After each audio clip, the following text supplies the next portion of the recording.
Now, China has successfully launched its youngest ever astronauts, or taikonauts, into space, where they'll spend the next 6 months on a station called Heavenly Palace.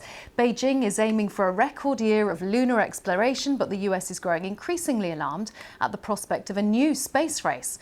Laura Bicker reports.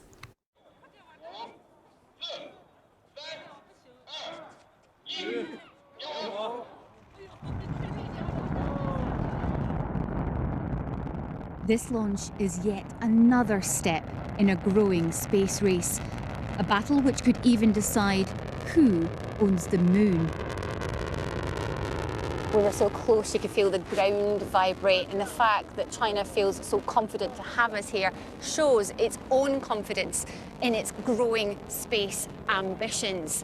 This is one of 100 launches they're planning this year as they try to rival the United States.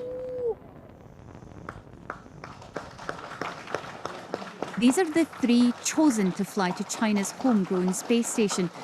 They've been in quarantine and are kept away from us behind glass.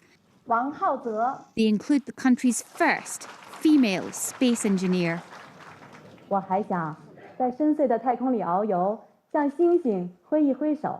I dream of exploring the vastness of space, waving to the stars, and of course, looking back at my homeland.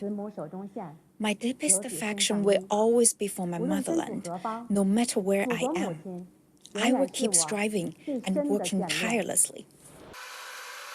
The team have trained together for a year to conduct experiments and carry out spacewalks.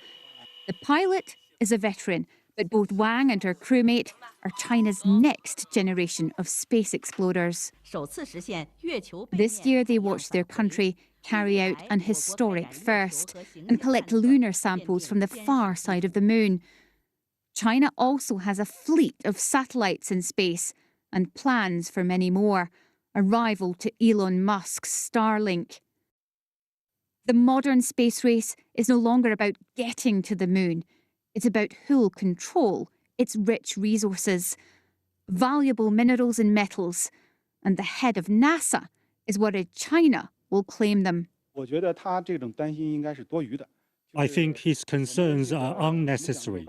We adhere to the principles of peaceful use, equality, mutual benefit, and joint development.